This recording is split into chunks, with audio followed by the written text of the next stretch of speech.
Today on the Road Hard Roadhouse, we're doing coil pack in the Jeep. I'm having issues with bank number 6, so let's get it started.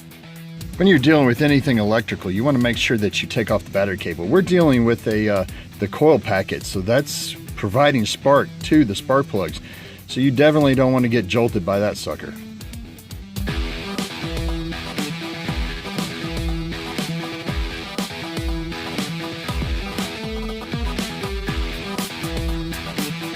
We got the coil pack here, and as you can tell, they're labeled. This is 2, 4, 6, down here 6. And this is the one that I've been having issues with.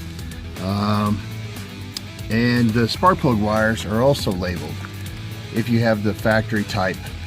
So you want to, if you do not have the factory type spark plug wires, you need to put some sort of blue painter's tape on these and label them.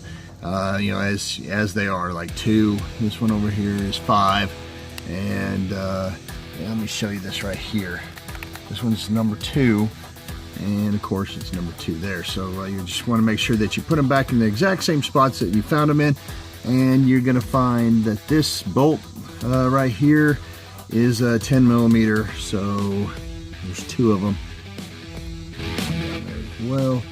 And of course you want to make sure that everything's put in the same spot when you return it. So what I'm going to do now is I'm going to swap them out, and then I'm going to run it to make sure that everything is running fine, and then let's get it started.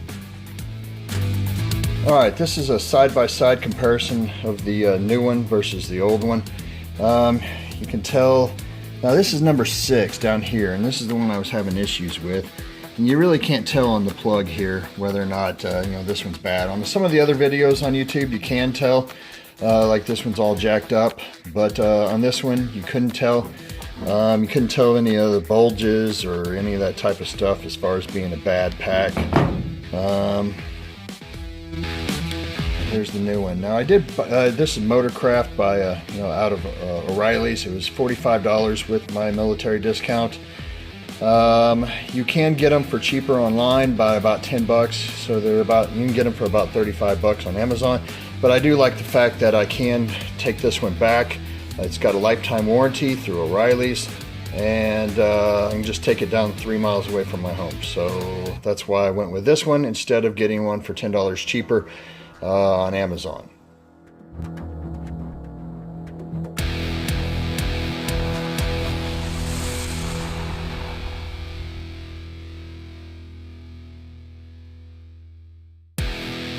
I'm going to show you this while it's out, so it's a little bit easier for you to understand. This right here, this little orange tab was pressed in, and what you need to do is take a flat blade screwdriver and pull it out this way, depress this little lever right here, and pull it out of the coil pack.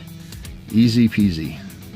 When you put it back in there, you're going to press this orange tab back down in order to lock it on so it doesn't fall out or work itself loose as you're driving down the road. All of this is for a 3.8 Jeep. Alright, you want to make sure that this little tab is pressed down. That locks it into place.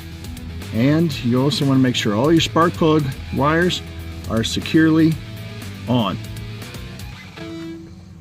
And they're to the right number.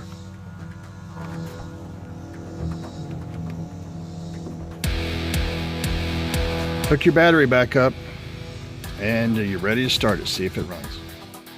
Got the Jeep done today.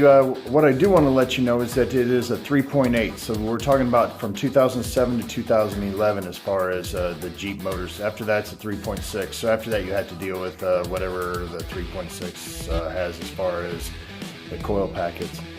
Probably pretty close to the same, but just in case, you might want to check. And as always, if you ride her hard, don't put her away wet.